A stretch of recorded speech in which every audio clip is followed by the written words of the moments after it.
Greetings, everyone. This is Fred Coulter. Welcome to Church at Home.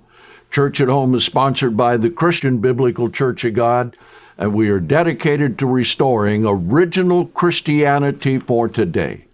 Let me tell you something about the Bible that very few people really understand. Now, many accept the Bible as the Word of God. That is true.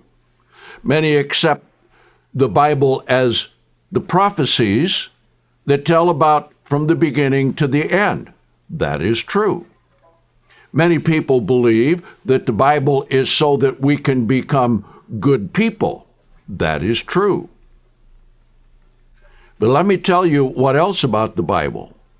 The Bible is the master book, and if you don't have the Holy Bible in its original order, and you found the Bible that it's hard to understand, then you need to get this Bible, the Holy Bible, in its original order.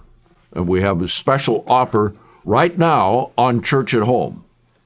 This is the most important book in the history of the world.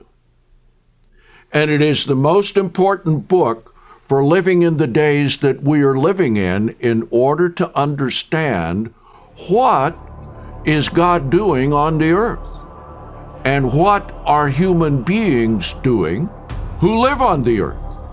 As you look across the globe, you see that there are various societies all the way from barbarian to the most sophisticated and scientifically advanced civilizations in the world. And yet, everything that man does seems to end up in a disaster, though all their intentions are good. Man thinks that without God, yes, God, go away, will solve our own problems. Well, that's been since Adam and Eve. We'll look at that in a little bit. But now man has reached a point that he thinks that he can give immortality to human beings in the flesh. And that's a contradiction in terms, really, when you understand it.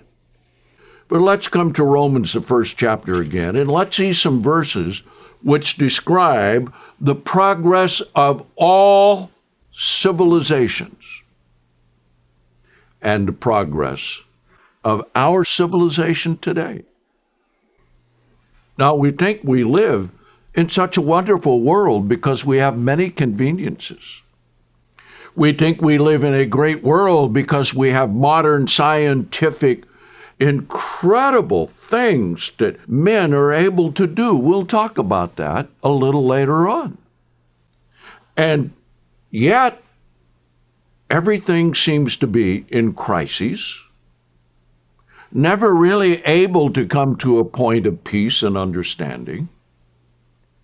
And Romans 1 is like a prophetic history and judgment from God on all human civilizations and every individual involved. So let's read it. Romans, the first chapter, in verse 18, because we're going to see what men are doing now. They feel that they are ready to go beyond being human because they're so intelligent and they're so wise and their technology is so great. And yet they reject God. And I will show you about one scientist who came that close to understanding that we really need God and missed it. And all of these things are foretold in the Bible. Because you see, the Bible is God's message to every individual on earth. And especially today, since we have so many Bibles in the world. Not only to every individual, but to every group, every nation, every tribe, every language. And the book of Revelation talks about that a great deal, because as we have seen in the prophecies in the book of Revelation, it entails worldwide events. worldwide technologies, worldwide organizations. And it shows us very clearly that this whole world has been absolutely deceived by Satan the devil, and only the few that respond to God and believe him and answer the call are those who are going to be saved. So let's read it here. This is quite something what Paul wrote. Verse 18, indeed, the wrath of God is revealed from heaven upon all ungodliness. And let's understand something. Ungodliness sometimes appears to be very right. It's like someone who's deceived. They think they're right. And we'll talk about human nature and how it came to be, and how then only God can solve the problems we face. And unrighteousness of men, because they have their own standard of righteousness, but that's not the righteousness of God. So it's unrighteousness of men, meaning going against everything that God has commanded. And all of the commandments are here in the Bible. And pray tell, are the 10 Commandments hard to understand? I don't think so. Matter of fact, I know so. Anyone can read them and understand them. But you see, when people read it, they read it and say, yeah, but. Yeah, but. Yeah, but. Because human beings by nature think that their way is better than God's. And it was God who made human beings. But how did we get to this point? We'll see a little bit later as we go on. Because this is going to be a first in a series of transhumanism. Man wanting to make himself God. And this is nothing new. A lot of people think, oh, the advanced technologies we have today, they are incredible. No, we're going to see there's nothing new under the sun. Let's go on here.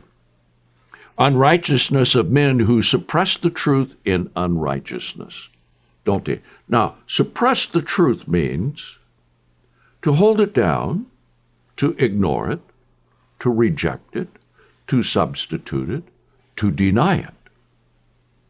And the truth begins with the Word of God. God is a God of truth who cannot and will not lie. His Word is the truth of God. Yes, Satan and men have tried to pervert it, and that's why we have the Holy Bible in its original order. Because the truth of what God gave is still known and available. That's why the Holy Bible in its original order. Free from politics, free from agendas, free from religious tradition and bias of men. Because that which may be known of God is manifest among them, for God has manifested it to them. Everything about God is there and visible and understandable. An atheist will say, everything came from nothing, but you ask him about his fine, expensive, well-engineered car. Have him tell you how that evolved. Wow, this is very well made. By whom? How does that compare to what God has made? So you see the insanity of human beings and their unrighteousness. They suppress it. They suppress it in religion. The truth about God, the Jews suppress it with Judaism and say, we reject the New Testament and we keep our traditions and not the laws of God. Catholics say, we don't even need the Bible. Protestants say, oh, we're God's people, but you don't have to read the Old Testament. You know, all of that's done away. And you don't have to keep the law.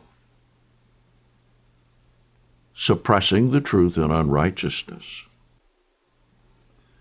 For the invisible things of him are perceived from the creation of the world. Now we're going to, a little later, talk about the invisible things of God. And talk about where matter comes from. And what men are doing. Being understood by the things that are made, both as eternal power and Godhead, so that they are without excuse.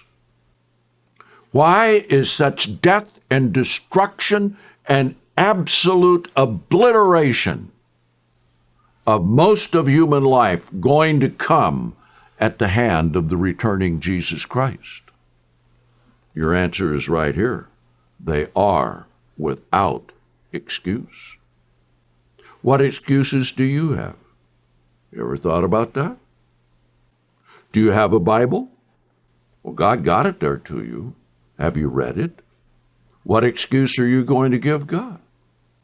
See, because every human being has free moral agency and choice. And we need to choose God's way. Now, here is a very key verse. Because when they knew God, now there were two important times in the history of the world that there was no question as to who God was. And then the third time, when Jesus, who was God manifested in the flesh, came. And the fourth time, when Jesus was raised from the dead. And the fifth time, when God destroyed Jerusalem.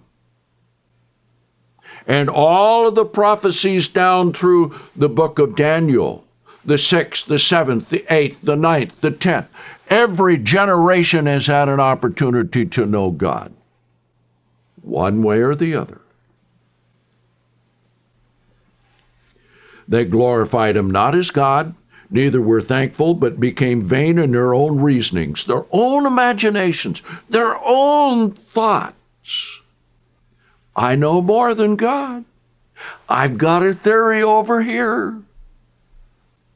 They look and see men in their incomplete state, which we are. God made us incomplete, and God made us to be improved. God made us to change.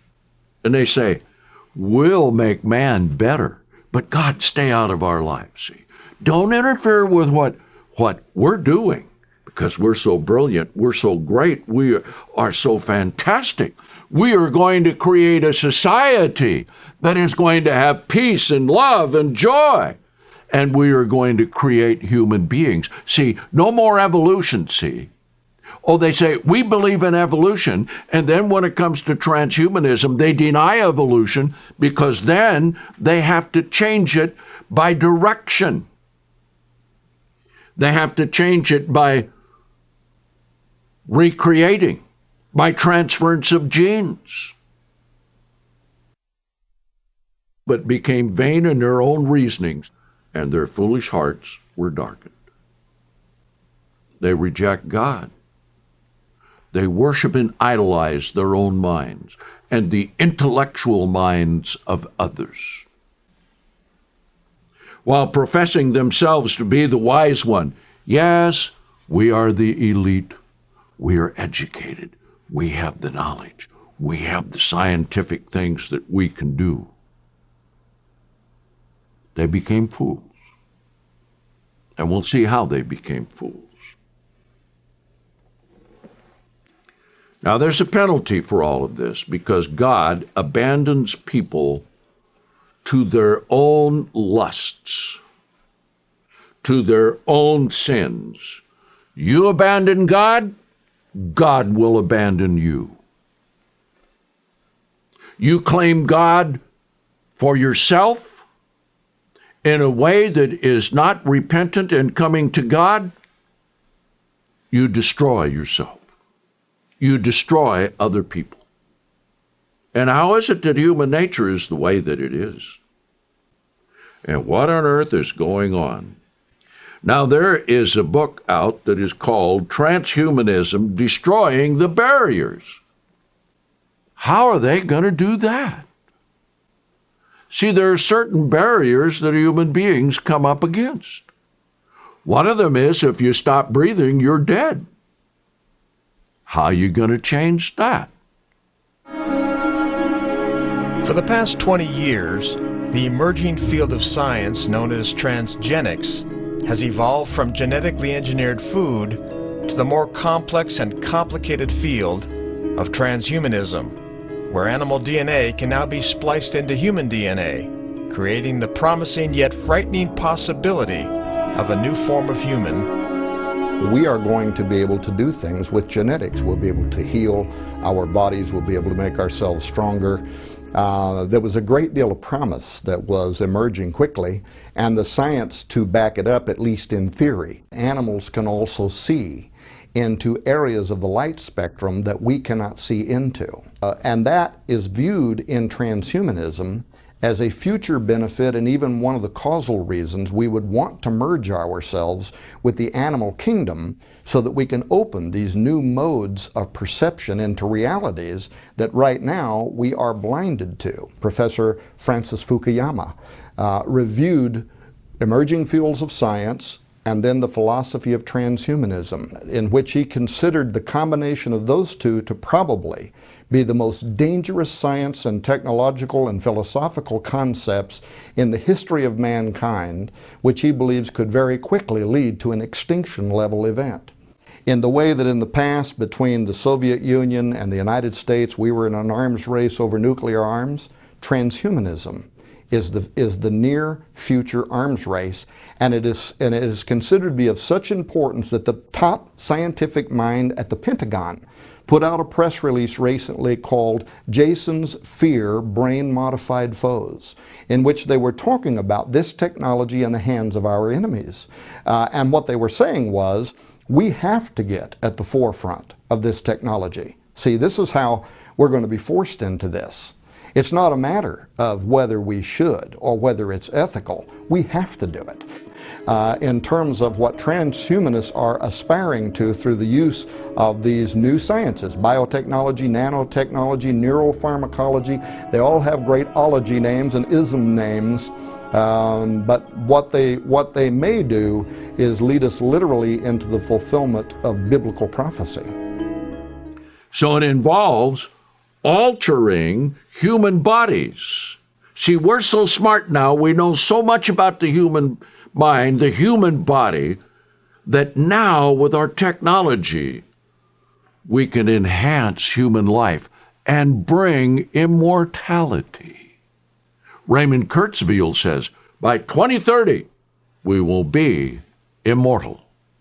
And it all begins by having our minds uploaded and downloaded on supercomputers. Imagine coming home from work, come home at night, you sit down in your chair, and you have a plug-in in your head, and you plug it in, and you work a computer, and it downloads every thought that you had that day. Oh, that'll be so good. Really? What about all the evil thoughts that you had? You want those downloaded as well? So this is bioengineering and genetic engineering. It doesn't just involve crops anymore or animals anymore. It involves the ability, they say, to improve mankind. This book, Transhumanism, Destroying the Barriers, written by Nick Bostrom, Oxford University philosophy professor and director of Future of Humanity Institute. I wonder if they have a Bible there. Because you see, the Bible foretells the future of humanity and God's plan for mankind. Now, all of the scientists, all atheists, by the way, yes, we believe in ourselves. We believe in our science. We believe in what we can do. So here's what they want to do. They have this yearn to reach intellectual heights as far above any current human genius as humans are above other primates. Well, that sounds good. Everyone wants to be smarter, don't they? Everyone wants to be mentally alert, be able to do phenomenal things with the brain, and they know that we don't use as much of our brain as we ought to. So let's gear up the brain full time, huh? Let's run at maximum speed day and night and see what we can come up with. Oh, what geniuses we will be. They want to be resistant to disease and impervious to aging, to have unlimited youth and vigor, to exercise control over their desires, moods, mental states, and to be able to avoid feeling tired, hateful, irritable about petty things, to have increased capacity for pleasure, love, artistic appreciation, and serenity, to experience novel states of consciousness that current human brains cannot access. It seems very likely that the simple fact of living an indefinitely long, healthy, active life would take anyone to post-humanity if they went on accumulating memories, skills, and intelligence. That's something, isn't it, huh? Everyone wants that. A little catch. What do you do with evil?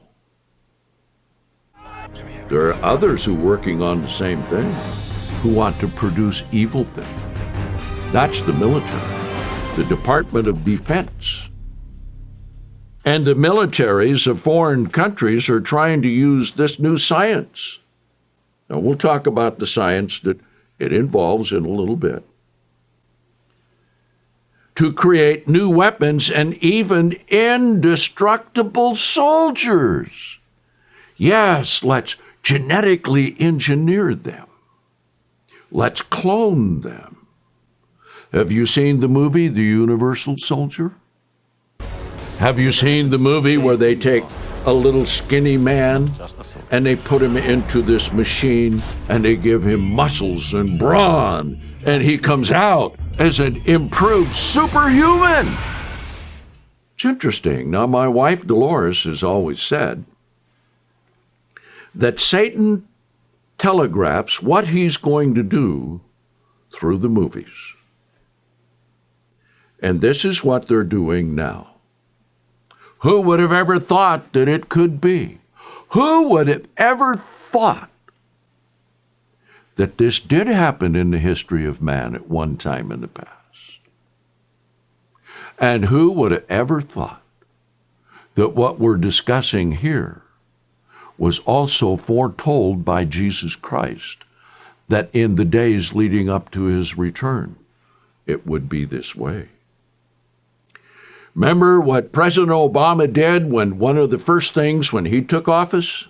He changed the stem cell law that the previous president, George Bush, had limited the government to funding experiments on stem cells.